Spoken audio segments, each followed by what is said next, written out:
Monggo Bapak Ibu lebih kita tingkatkan nilai-nilai ibadah kita kepada Allah Subhanahu wa Ta'ala. Karena memang kemuliaan daripada bulan Dzulhijjah sebagaimana banyak yang telah kita baca dari hadis-hadis Rasulullah Muhammad sallallahu alaihi wasallam. Dan semoga amalan kita, ibadah kita khususnya di bulan Dzulhijjah nanti benar-benar diterima oleh Allah Subhanahu wa Ta'ala. Allahumma amin ya rabbal alamin. Shalawat beserta salam senantiasa kita aturkan kepada seorang uswah dan qudwah kita. Beliau adalah Rasulullah Muhammad sallallahu alaihi wasallam. Seorang juru selamat bagi kita semuanya dengan syafaat beliau Rasulullah Muhammad sallallahu alaihi wasallam. Karena itu mari kita perbanyak membaca salawat. Bukan hanya sekedar malam Jumat dan Jumatnya, tetapi kapan saja, di mana saja, dalam situasi dan kondisi apapun juga, mari kita perbanyak membaca sholawat Nabi dengan penuh ikhlas, dengan maksud dan tujuan, agar kita nanti diselamatkan oleh Allah Subhanahu wa Ta'ala di akhirat melalui syafaat Rasulullah Sallallahu Alaihi Wasallam. Bapak Ibu rahimakumullah, penjelasan tentang terpedaya, hakikatnya dan contoh-contohnya adalah diawali dengan peringatan-peringatan Allah melalui firman-firman-Nya. Di antaranya adalah firman Allah yang ada di dalam surat Luqman, Bu Indri, ayat yang ke-33. Di dalam penggalan ayat itu, Allah dawuh, Bismillahirrahmanirrahim. Fala taghurrannakumul hayatud dunya wala yaghurrannakum billahil ghurur. Monggo Bu Indri. Injil Ustaz. Ayat 33 nggih Ustaz. 33 nggih. Nggih, A'udzubillahi minasyaitonirrajim. Wahai manusia, bertakwalah kepada Tuhanmu dan takutlah pada hari yang ketika itu seorang bapak tidak dapat menolong anaknya dan seorang anak tidak dapat pula menolong bapaknya sedikit pun. Sungguh janji Allah pasti benar. Maka janganlah sekali-kali kamu terpedaya oleh kehidupan dunia. Dan jangan sampai kamu terpedaya oleh penipu dalam menaati Allah. Baik, terima kasih. Ya, Ustaz, Bapak Ibu rahmatullah. Jadi di penghujung ayat tadi, fala taghurrannakumul hayatud dunya wala yaghurrannakum billahil ghurur. Maka janganlah sekali-kali kehidupan dunia memperdayakan kamu. Dan jangan pula tertipu penipu atau setan memperdayakan kamu dalam mentaati Allah. Jadi, kalau secara lengkap tadi, bahwa ternyata Bapak Ibu, Allah mengingatkan kita, ya, wahai manusia, bertakwalah kepada Tuhanmu dan takutlah pada hari yang ketika itu seorang bapak tidak dapat menolong anaknya. Dan seorang anak tidak dapat pula menolong bapaknya sedikit pun. Sungguh janji Allah pasti benar. Maka janganlah sekali-kali kamu terpedaya oleh kehidupan dunia. Dan jangan sampai kamu terpedaya oleh penipu dalam mentaati Allah. Yaitu setan tadi ya. Yang menipu itu, yaitu dalam mentaati Allah SWT. Para jamaah, jadi kita tahu bahwa di akhirat itu nafsi-nafsi. Seorang bapak tidak bisa menolong anaknya, seorang anak tidak dapat menolong bapaknya, walaupun sedikit pun. Urusannya nanti di akhirat itu nafsi-nafsi. Tanggung jawab masing-masing. Kenapa? Ya karena kita sebagai orang tua sudah memberikan pendidikan, sudah memberikan pengarahan, sudah memberikan tuntunan, tapi anak tidak memperhatikan misalnya. Maka orang tua di akhirat nanti sudah tidak bisa dituntut oleh anak. Ketika memang kita sudah memberikan pendidikan, memberikan tuntunan. Sebaliknya juga demikian. Ya. Orang tua juga sudah tidak bisa menuntut anak, ya. Sebagaimana anak tidak bisa menuntut orang tua. Maka apakah interaksi yang kita bangun dengan keluarga kita, anak istri kita, orang tua kita, itu dengan cara apapun, maka yang paling penting, jangan sampai kemudian interaksi yang kita bangun dengan keluarga kita itu menyebabkan kita terpedaya oleh gemerlapnya kehidupan dunia ini. Jadi karena itu, bahkan diingatkan dalam ayat itu, kita juga jangan pula terpedaya oleh penipu, yaitu setan, yang memang selalu memperdayakan kita dalam saat kita mentaati Allah Subhanahu wa Ta'ala. Jangan terpedaya dengan kehidupan dunia, jangan terpedaya dengan bujukan setan, ya, penipuan dari setan dalam kita mentaati Allah Subhanahu wa Ta'ala. Makanya para jamaah, sudah sedemikian rupa Islam ini mengatur kehidupan kita dengan sangat rinci. Kapan saatnya kita harus beribadah kepada Allah? Kapan saatnya kita harus bekerja? Kapan saatnya kita harus bercengkrama dengan keluarga kita? Kapan saatnya kita harus melakukan silaturahim, membangun ukhuwah Islamiyah di antara sesama kita, mukmin dan muslimin, dan seterusnya, semuanya telah diberikan petunjuk secara rinci oleh Allah Subhanahu wa Ta'ala. Demikian pula oleh Rasulullah Muhammad sallallahu alaihi wasallam. Bahkan kemudian pada surat Al-Hadid, surat yang ke-57, ayat yang ke-14.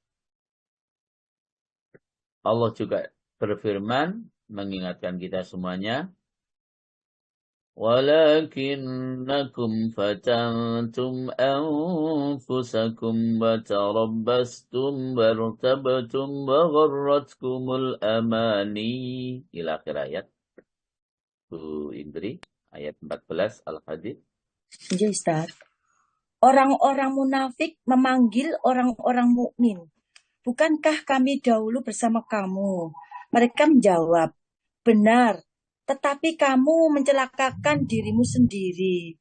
Dan kamu hanya menunggu, meragukan janji Allah dan ditipu oleh angan-angan kosong sampai datang ketetapan Allah. Dan penipu, setan datang memperdaya kamu tentang Allah. Bapak Ibu,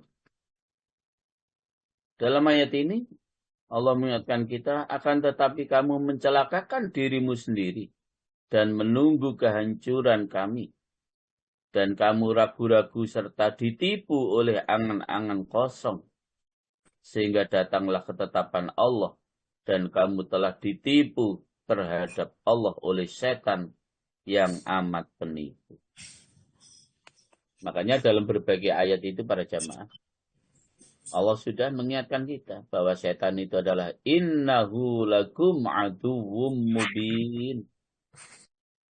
Sesungguhnya setan itu bagimu adalah musuh yang nyata.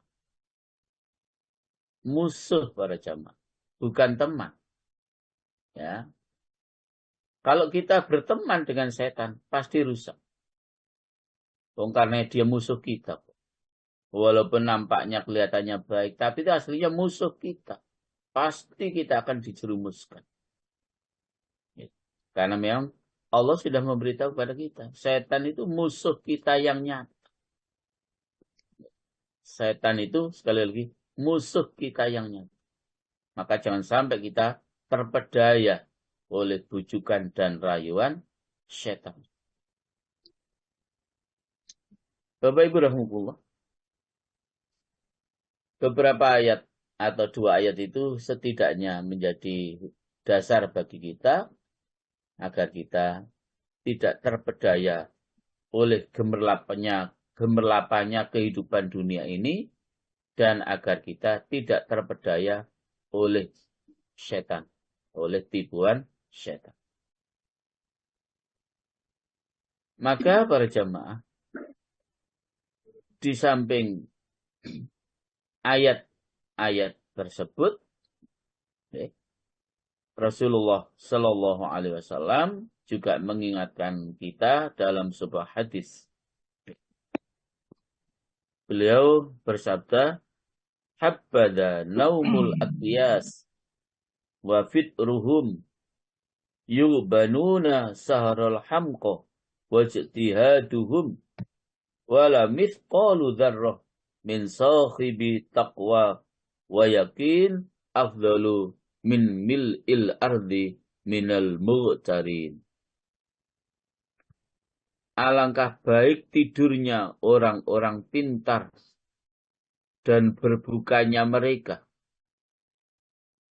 Maka bagaimana mereka terbujuk dengan tidak tidurnya orang-orang dungu dan bersungguh-sungguh mereka? Sesungguhnya seberat biji sawi dari orang yang bertakwa dan yakin, niscaya lebih utama dari penuhnya bumi dari orang-orang yang terpedaya. Bapak Ibu rahimahullah. Jadi kebaikan yang kita lakukan, walaupun seberat biji sawi, itu jauh lebih bagus. Ya, jauh lebih bagus. Ya. Jauh lebih utama. Ya. Dan bahkan bisa memenuhi bumi kebaikan yang kita lakukan walaupun seberat biji sawi. Dibandingkan dengan orang-orang yang terpedaya dalam hidup ini. Terpedaya karena gemerlapnya kehidupan dunia. Terpedaya karena bujukan setan. Terpedaya karena harta kekayaan, pangkat dan jabatan, dan ya karena bujukan setan, sehingga kemudian kita melupakan untuk taat kepada Allah Subhanahu wa Ta'ala. Bahkan kemudian yang kita lakukan adalah apa-apa yang dikehendaki oleh setan.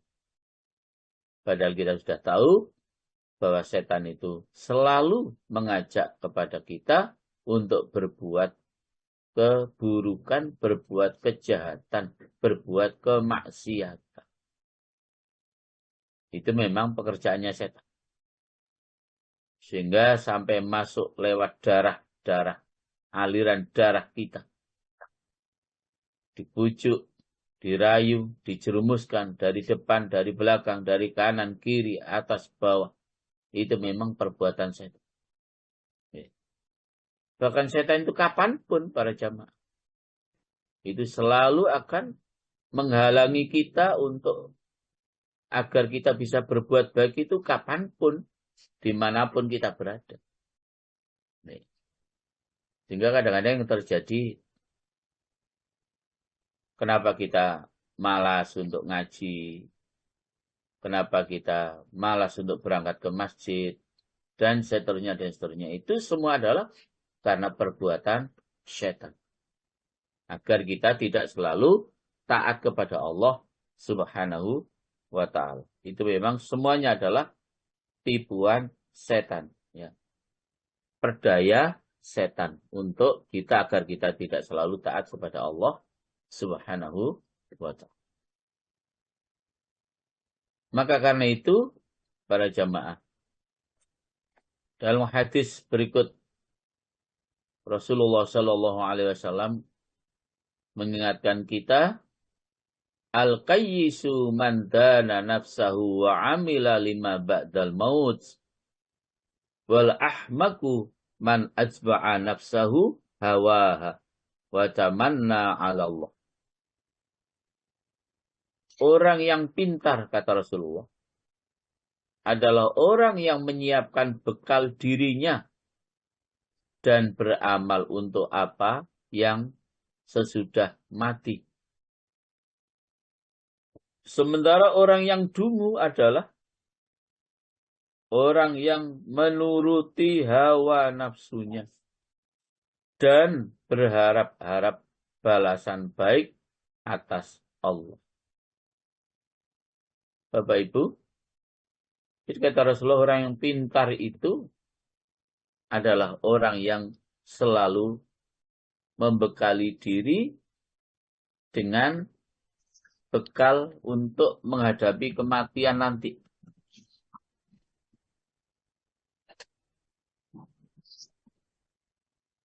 Jadi itulah orang yang pintar. Orang yang selalu mempersiapkan diri untuk menghadapi kematian dengan mempersiapkan bekal yang terbaik dalam hidup ini. Dan pada pertemuan yang telah lalu sudah kita sampaikan bahwa bekal yang terbaik dalam hidup ini tidak ada lain adalah takwa Allah. Ya. Takwa Allah. Takwa kepada Allah Subhanahu wa ta'ala. Itu adalah bekal hidup yang terbaik. Kenapa dikatakan al-qayyis? Orang yang pintar itu adalah man dana nafsuhu amila lima ba'dal maut. Adalah orang yang menyiapkan bekal dirinya dan beramal untuk apa yang nanti sesudah mati. Ya karena siapapun kita saat hidup di dunia ini pasti ada batas terakhirnya yang namanya kematian. Maka seluruh makhluk Allah, siapapun mereka, ketika sudah meninggal dunia, akan kembali kepada Allah dan akan dimintai pertanggungjawaban oleh Allah Subhanahu wa ta'ala. Sehingga istilahnya, in khairon fa khairun, wa in syarron fa syarrun. Jika baik apa yang kita lakukan selama kita hidup di dunia, maka kebaikan pula yang akan kita terima nanti kehidupan di akhirat. Wa in syarron fa syarrun. Jika jelek yang kita lakukan selama kita hidup di dunia, maka kejelekan itu pula yang akan kita terima saat di akhirat sebagai pembalasan daripada perbuatan jelek yang kita terima. Maka demikian adil Allah Subhanahu wa ta'ala. Yang baik dibalas dengan kebaikan, yang jelek dibalas dengan kejelekan, dan itu kedua-duanya sudah disiapkan tempat masing-masing oleh Allah Subhanahu wa ta'ala. Yang baik pasti jurusannya surga, yang jelek pasti jurusannya neraka. Maka istilah saya para jamaah, mau ke surga, mau ke neraka, sebenarnya sudah harus kita manage saat kita hidup di dunia ini. Ya. Bisa kita manage saat kita masih diberikan kesempatan hidup oleh Allah di dunia ini. Mau ke surga atau mau ke neraka. Apa nih? Oleh sebab itu para jamaah, melalui ayat-ayat dan hadis-hadis Rasulullah Sallallahu Alaihi Wasallam tersebut menjadi pedoman bagi kita. Jangan sampai hidup ini kita terpedaya oleh bujukan setan, terpedaya dengan harta kekayaan, pangkat, dan jabatan.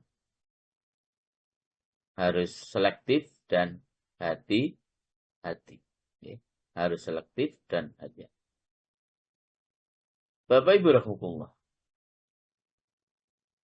Maka hadis-hadis yang menerangkan tentang keutamaan ilmu dan tercelanya kebodohan itu, semua itu menunjukkan tentang tercelanya terpedaya. Karena sesungguhnya terpedaya itu ibarat dari beberapa macam kebodohan. Karena kebodohan itu adalah mengiktikadkan sesuatu dan ia memandangnya berbeda dari yang sebenarnya. Kita menganggap sesuatu itu benar, tetapi sesungguhnya itu salah. Itu namanya terpedaya. Dan terpedaya itu para jamaah adalah suatu kebodohan. Terpedaya itu adalah suatu kebodohan.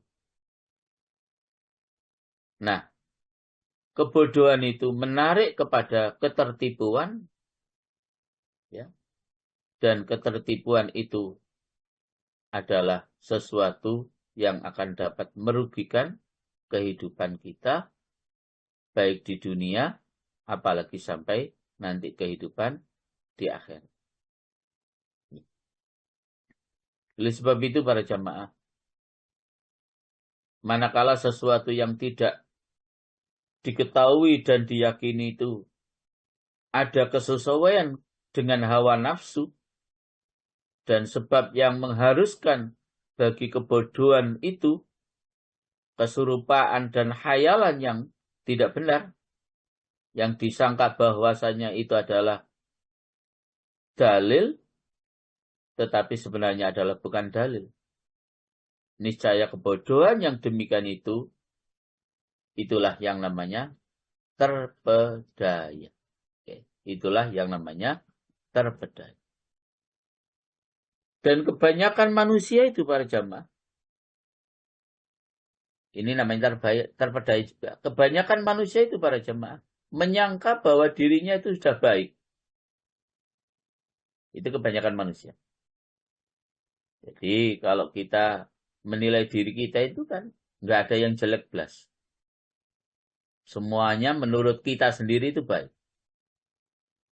Tapi begitu kita menilai orang lain, sepertinya orang lain itu nggak ada yang pernah sempurna. Itu kenyataan. Kita selalu menyanjung diri kita, menganggap diri kita paling benar, paling baik, dan kemudian menilai orang lain itu selalu saja ada celah kekurangannya. Nah, saat kebanyakan kita menyangka bahwa diri kita baik, sesungguhnya itu salah satu daripada yang namanya terpedaya atau tertipu. Makanya biar kebaikan itu menjadi sesuatu yang nyata, yang konkret, bahwa apa yang kita lakukan itu memang benar-benar baik, tidak bisa lepas daripada yang namanya ilmu. Sebab kalau kita itu bodoh, kadang-kadang itu tadi yang terjadi. Kita menganggap baik, ternyata menurut ilmu itu jelek. Itu tidak baik. Itu bertentangan dengan syariat. Kenapa kita mengatakan baik? Ya karena kita bodoh. Ya. Saat itulah sesungguhnya kita juga sudah terpedaya karena kebodohan kita. Karena kebodohan kita. Kemudian para jamaah. Jadi kebanyakan manusia itu terpedaya meskipun jenis keterpedayaannya berbeda-beda dan tingkatannya juga berlainan. Sehingga keterberdayaan sebagian mereka lebih jelas dan lebih keras daripada sebagian yang lain. Adapun yang lebih jelas dan lebih keras keterberdayaannya adalah terpedayanya orang-orang kafir. Terpedayanya orang-orang yang bermaksiat dan orang-orang yang berbuat fasik. Itulah puncak keterpedayaan. Yaitu terpedayanya orang-orang kafir, terpedayanya orang-orang yang selalu berbuat maksiat, dan orang-orang yang berbuat fasik. Itu puncak keterbedayaan. Maka para jamaah, terberdayanya orang-orang kafir itu karena apa? Di antara mereka ya, ada yang terpedaya oleh kehidupan duniawi. Dan di antara mereka ada setan yang memperdayakannya dalam mentaati Allah. Mereka yang terpedaya oleh kehidupan duniawi itu mengatakan begini. Uang kontan itu lebih baik daripada mengutang. Jolali di barang elek salat ki yo tangkingan. Jolali kayak nyonongi bojomu. Dan dunia itu adalah uang kontan. Dan akhirat itu yang ditangguhkan. Jadi menurut orang kafir, dunia itu lebih baik. Maka haruslah didahulukan. Masya Allah. Jadi mereka memahami uang kontan itu lebih baik. Dan uang kontan itu, itulah kehidupan dunia.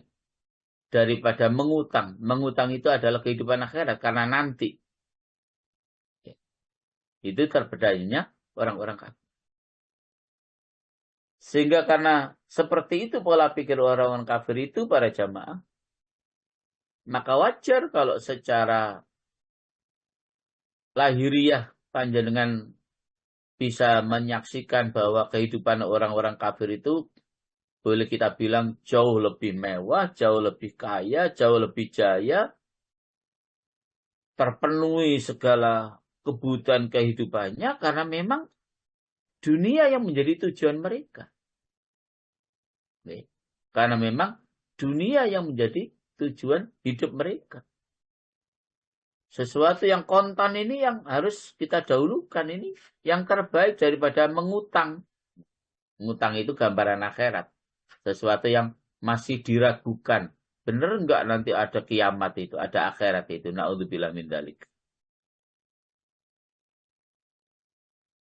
Maka indikasi kesempurnaan iman seseorang itu selain beriman kepada Allah, beriman kepada para malaikatnya, para nabi-nabinya, juga harus beriman kepada yaumul akhir. Sebab kalau orang itu tidak percaya dengan adanya kehidupan di akhirat, hari kiamat, hari akhirat nanti, yaumul kiamah, yaumul akhirah, pasti para jamaah akan melakukan aktivitas dalam kehidupan di dunia ini dengan semau gue. Kenapa? Ya nggak ada akhirat kok. Nggak ada balasan apa-apa. Ya sudah mumpung hidup di dunia. Saya bisa melakukan apapun. Karena hidup ini ya di dunia ini. Mati ya selesai. Padahal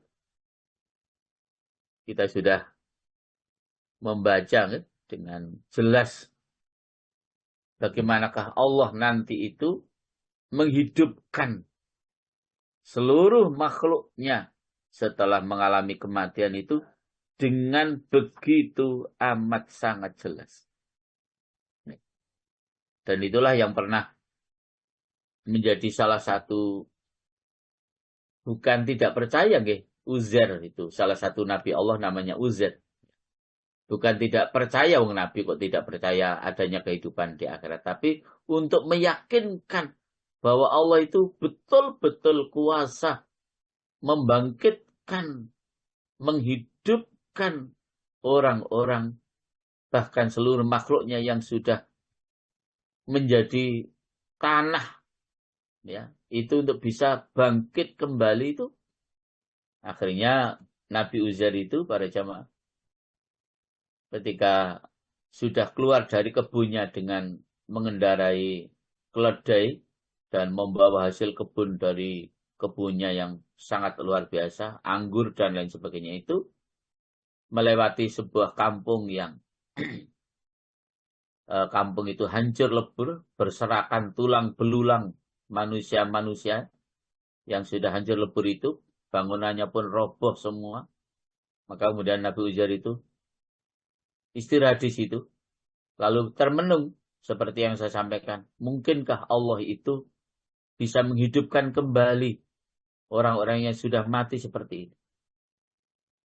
Tapi bukan karena tidak percaya, tapi ingin meyakinkan keyakinannya bahwa memang Allah itu betul-betul maha kuasa. Saat berpikir seperti itulah para jamaah, Nabi Uzair langsung ditidurkan oleh Allah. Dan tidak tanggung-tanggung, tidurnya itu 100 tahun. Itulah seperti yang Allah jelaskan di dalam surat Al-Baqarah ayat 259. أو كالذي مر على قرية وهي خاوية على عروشها قال أنى يحيي هذه الله بعد موتها فأماته الله 100 عام ثم بعثه قال كم لبثت قال لبثت يوما أو بعد يوم قال بل لبثت 100 عام فانظر إلى طعامك وشرابك لم يتسنه وانظر إلى حمارك ولنجعلك آية للناس وانظر إلى العظام كيف ننشزها ثم نكسوها لحما فلما تبين له قال أعلم أن الله على كل شيء قدير. Iya, Ustaz. Atau seperti orang melewati suatu negeri yang bangunan-bangunannya telah roboh hingga menutupi reruntuhan atap-atapnya. Dia berkata, bagaimana Allah menghidupkan kembali negeri ini setelah hancur? Lalu Allah mematikannya orang itu selama 100 tahun. Kemudian membangkitkannya, menghidupkannya kembali. Dan Allah bertanya, berapa lama engkau tinggal di sini? Dia, orang itu menjawab, aku tinggal di sini sehari atau setengah hari. Allah berfirman, tidak, engkau telah tinggal 100 tahun. Lihatlah makanan dan minumanmu yang belum berubah. Tetapi lihatlah keledaimu yang telah menjadi tulang belulang. Dan agar kami jadikan engkau tanda kekuasaan kami bagi manusia. Lihatlah tulang belulang keledai itu, bagaimana kami menyusunnya kembali. Kemudian kami membalutnya dengan daging. Maka ketika telah nyata baginya, dia pun berkata, saya mengetahui bahwa Allah Maha Kuasa atas segala sesuatu. Bapak Ibu rahmatullah, Masya Allah, benar-benar luar biasa. Dengan mata kepala sendiri setelah dibangunkan dari tidurnya 100 tahun, Nabi Uzair itu, begitu kuasanya Allah itu. Roti yang dia bawa malah tidak busuk, padahal sudah 100 tahun. Tetapi keledainya mati kelaparan dan bahkan sudah menjadi tulang belulang. Lihat itu, keledaimu sudah menjadi tulang belulang. Karena memang 100 tahun, walaupun dia merasanya sehari atau bahkan setengah hari, ditidurkan oleh Allah di situ. Nah, tapi kemudian benar-benar menyaksikan dengan mata kepalanya sendiri Uzair itu. Bagaimana Allah menyusun kembali tulang belulang daripada khimarnya, keledainya itu. Ya. Setelah disusun, bagaimana Allah membalutkan dengan daging, dibalut dengan daging. Setelah dibalut dengan daging, dikembalikan kulitnya dan kemudian ditiupkan roh dan berdiri kembali, hidup kembali khimar atau keledainya itu. Masya Allah. Jadi benar-benar akan nyata yang namanya kehidupan akhirat. Ya. Setelah kita meninggal dunia, seluruh makhluk hancur, meninggal dunia, kemudian akan dibangkitkan kembali nanti di akhirat. Itu benar-benar nyata para jamaah. Di dunia pun sudah ditunjukkan oleh Allah. Betapa kuasanya Allah. Kata Allah, lihat bagaimana kami menyusun kembali tulang belulang keledaimu. Sampai kemudian menjadi sempurna dan kemudian ditiupkan rohnya oleh Allah dan kembali hidup. Allahu Akbar. Sementara roti yang harusnya 2-3 hari sudah basi, rotinya tetap masih seger, masih bersih, bisa dimakan. Itu kan sesuatu yang luar biasa. Dan itu kejadian di dunia. Ya, sudah nyata seperti itu para jamaah. Maka akan menjadi orang yang amat sangat hati-hati dalam hidup ini. Ketika seseorang itu sekali lagi meyakini, beriman kepada yaumul akhir. Karena pasti ada balasan nanti di sana. Maka para jamaah rahimahullah, jangan sampai kemudian kita ini tertipu dengan kehidupan dunia tersebut. Okay? Sehingga kemudian menjerumuskan kehidupan kita untuk nanti di akhirat kelak. Bapak Ibu rahimahullah, jadi keyakinan orang-orang kafir yang menganggap dunia ini lebih baik daripada akhirat, demikianlah itulah keterpedayaan yang sangat nyata. Keterpedayaan yang sangat nyata. Maka inilah kias yang rusak, yang menyerupai kiasnya iblis. Di mana iblis mengatakan, saya lebih baik daripada Adam. Karena engkau ciptakan saya dari api, sedangkan Adam engkau ciptakan dari tanah. Masya Allah. Merasa lebih baik. Itulah iblis. Merasa lebih baik, itulah iblis. Dan memang sangat berbeda sikap iblis ketika salah dengan sikap Nabiullah Adam ketika melakukan kesalahan. Jadi iblis itu ketika melakukan kesalahan saat di surga itu sama sekali tidak pernah merasa salah. Sementara Adam langsung bertaubat kepada Allah. Qala Rabbana zalamna anfusana wa illam taghfir lana wa tarhamna lanakunanna minal khasirin. Begitu salah, langsung bertaubat kepada Allah. Tapi iblis tidak ada satu ayat pun, tidak ada satu hadis pun yang menjelaskan bahwa iblis menyesal. Tidak ada. Sehingga bahasa saya, ketika ada orang itu melakukan kesalahan, tetapi tidak merasa salah, maka itu namanya bolone iblis. Salah tapi tidak merasa salah, itu temannya iblis. Itu temannya iblis. Hati-hati dalam hidup ini. Karena itu kehidupan mereka, orang-orang kafir, orang-orang yang terperdaya, sehingga kemudian selalu berbuat maksiat, selalu berbuat kefasikan, kedzaliman.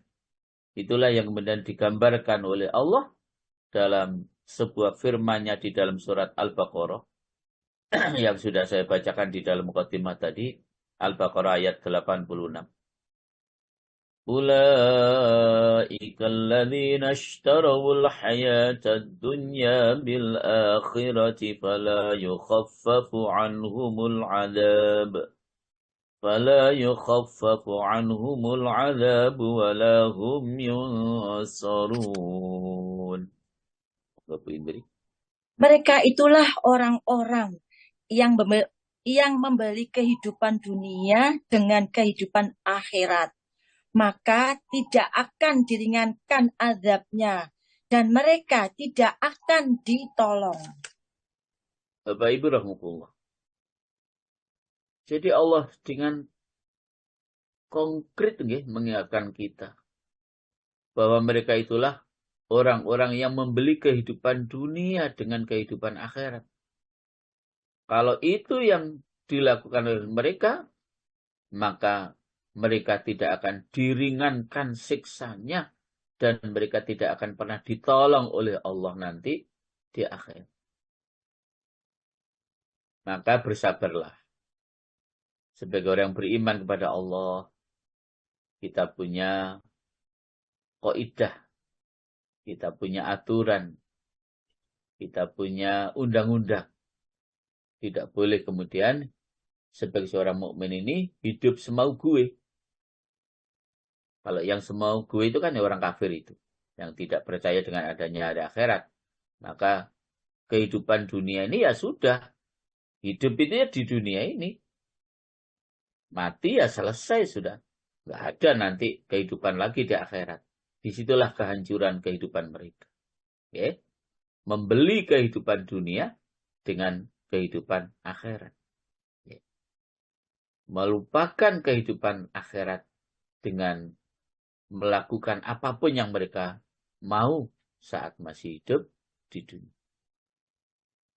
Memang para jamaah bahasanya adalah ad-dunya sijnul mu'min wa jannatul kafir. Wa jannatul kafir. Dunia ini adalah penjara bagi orang-orang yang beriman kepada Allah dan surga bagi orang-orang kafir. Namanya di penjara itu para jamaah, ya tidak enak.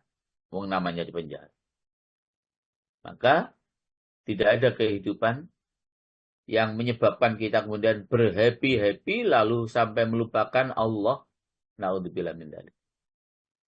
Semua ada standarnya, ada aturannya, ada kaidahnya, ada undang-undangnya. Apapun yang harus kita lakukan sebagai seorang mukmin yang benar-benar orang yang beriman kepada Allah Subhanahu wa ta'ala. Bapak Ibu, maka cara mengobati keterbedayaan ini yaitu ada kalanya dengan membenarkan iman, tasdik terhadap iman kita. Dan ada kalanya dengan adanya tanda-tanda atau dalil. Ya. Adapun membenarkan iman atau tasdik dengan semata-mata iman kita, itu kita harus meyakini petunjuk-petunjuk Allah. Meyakini firman-firman Allah. Bahwa firman-firman Allah sebagai petunjuk bagi kita itu semuanya adalah hak. Semuanya adalah benar. Itu agar kita mampu mengobati keterbedayaan seperti itu. Ya. Apa di antara firman-firman Allah yang harus kita yakini kebenarannya? Yang pertama, Bapak Ibu ada di dalam surat An-Nahl, surat 16. Ayat yang ke-96. Allah Subhanahu wa ta'ala berfirman, "Ma 'indakum yanfadu wa ma 'indallahi baqi." Ila akhir ayat. Monggo Bu Indri. Injil Ustaz, 96 nggih Ustaz. Okay. Apa yang ada di sisimu akan lenyap dan apa yang ada di sisi Allah adalah kekal. Dan kami pasti akan memberi balasan kepada orang yang sabar dengan pahala yang lebih baik dari apa yang telah mereka kerjakan. Bapak Ibu, begitu konkretnya firman Allah ini. Ma 'indakum yanfadu wa ma 'indallahi baqi. Sesuatu apa yang ada di sisimu akan lenyap. Dan apa yang ada di sisi Allah adalah kekal. Dan Allah pasti akan memberikan balasan kepada orang-orang yang sabar di dalam mentaati Allah, mentaati Rasulullah Sallallahu Alaihi Wasallam. Jadi para jamaah, apa yang ada pada diri kita ini pasti lenyap, pasti hancur. Tapi amal dan ibadah yang kita niatkan semata-mata untuk mengharapkan ridha Allah, itulah yang akan kekal di sisi Allah. Jadi itulah yang akan kekal di sisi Allah. Karena kekal di sisi Allah, maka karena berdasarkan amal dan ibadah yang kita lakukan, yang kita dasari dengan beriman kepada Allah Subhanahu wa Ta'ala, itulah yang akan menjadi sebab Allah memberikan balasan kepada kita, tentu dengan balasan surganya Allah Subhanahu wa Ta'ala. Dan surga Allah Subhanahu wa Ta'ala itu adalah kekal abadi. Bahkan para jamaah, ada di dalam surat Al-Qasas ayat yang ke-60. Surat 28 ayat yang ke-60. Allah dawuh dalam penggalan ayat itu, "Wa ma 'indallahi khair." Ya Ustaz. Dan apa saja kekayaan, jabatan, keturunan yang diberikan kepada kamu, maka itu adalah kesenangan hidup duniawi dan perhiasannya. Sedang apa yang di sisi Allah adalah lebih baik dan lebih kekal. Tidakkah kamu mengerti? Bapak Ibu rahmatullah, Masya Allah. Saya tidak perlu mengulas apa yang sudah dibacakan arti tadi. Jadi, semuanya menjadi kesenangan hidup di dunia, dan apa yang kita lakukan dengan wujud ibadah dan amaliyah yang kita niatkan semata-mata karena Allah, itulah yang lebih baik di sisi Allah Subhanahu wa Ta'ala. Sehingga demikian pula di dalam surat Al-A'la ayat 17, saya bacakan sendiri aja Bu, ini karena pendek. Wal akhiratu khairu wa abqa. Dan kehidupan akhirat adalah lebih baik dan lebih kekal. Jelas para jamaah. Kehidupan akhirat itu khairun, lebih baik. Wa abqa, dan lebih kekal. Kita ini para jamaah, ya maksimal lah jatah kehidupan kita ini 100 tahun di dunia. Maksimal. Oke. Jarang yang lebih dari itu. Bahkan jarang yang bisa mencapai 100. Boleh kita bilang 100 tahun lah maksimal. Coba kemudian kita bandingkan dengan kehidupan di akhirat. Masya Allah. Yang abadan, selama-lamanya.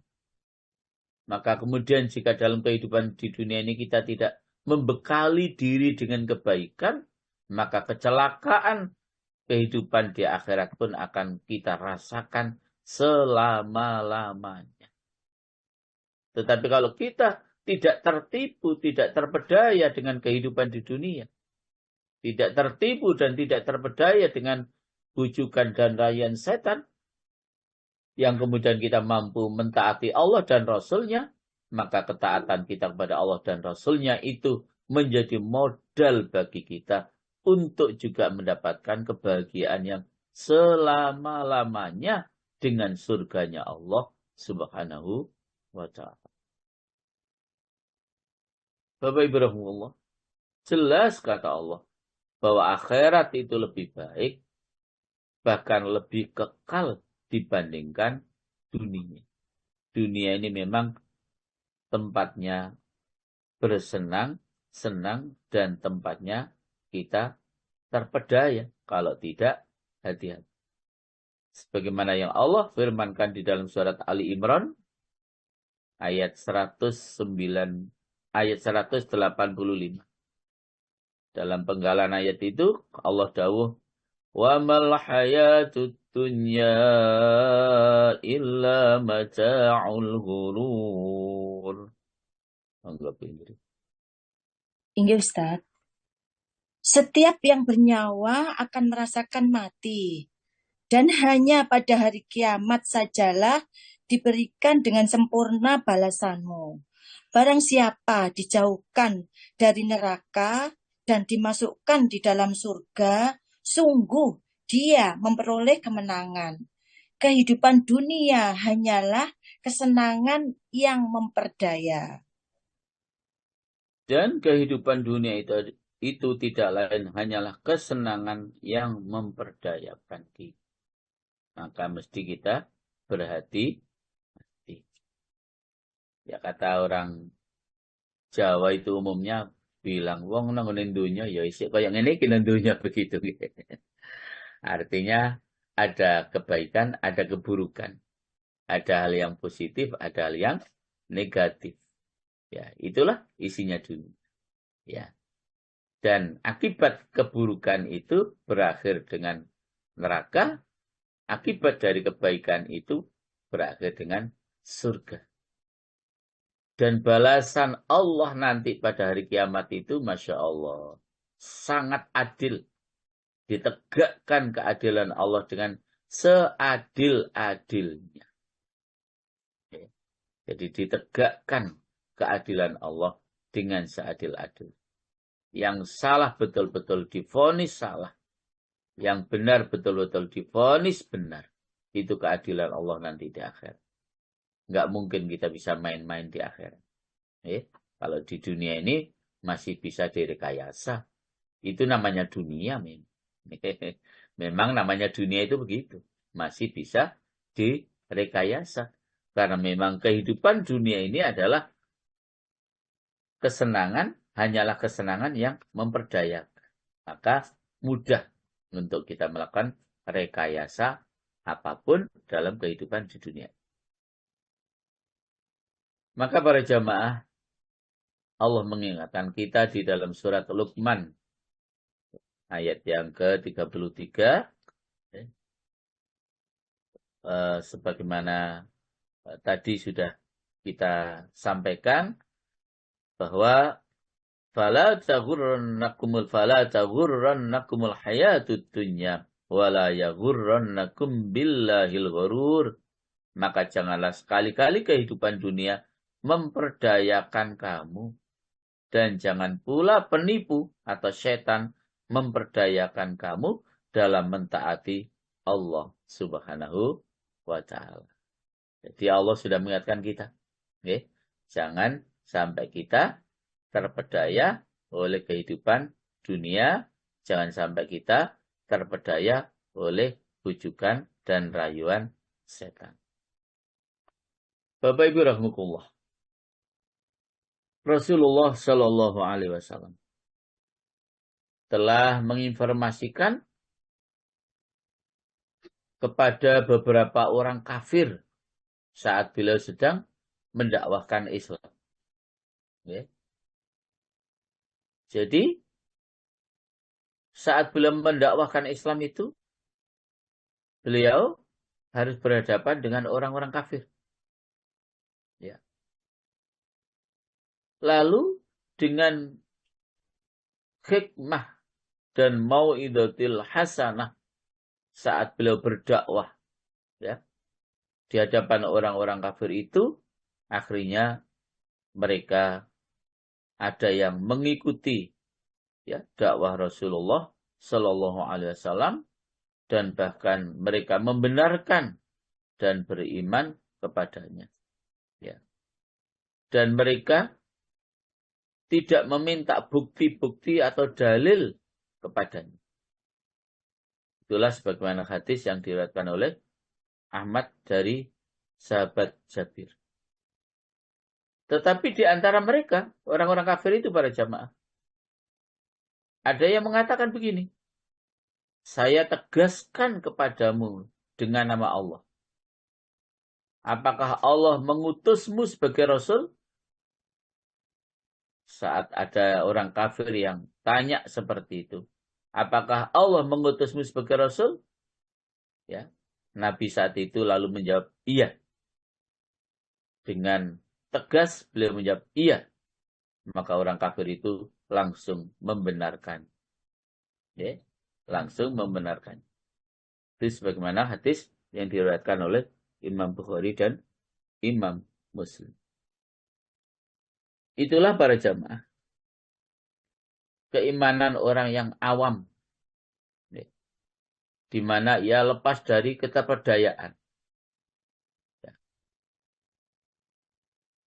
Iman semacam ini para jamaah. Seperti orang kafir tadi itu yang langsung percaya begitu saja kepada Rasulullah. Memang seperti halnya percayanya anak kecil kepada orang tuanya. Ketika orang tuanya bilang bahwa kamu pergi ke sekolah itu lebih baik loh daripada kamu pergi ke tempat bermain. Ya, orang tua pasti seperti itu. Sedangkan anak tadi tidak mengerti di mana letak kebaikannya itu.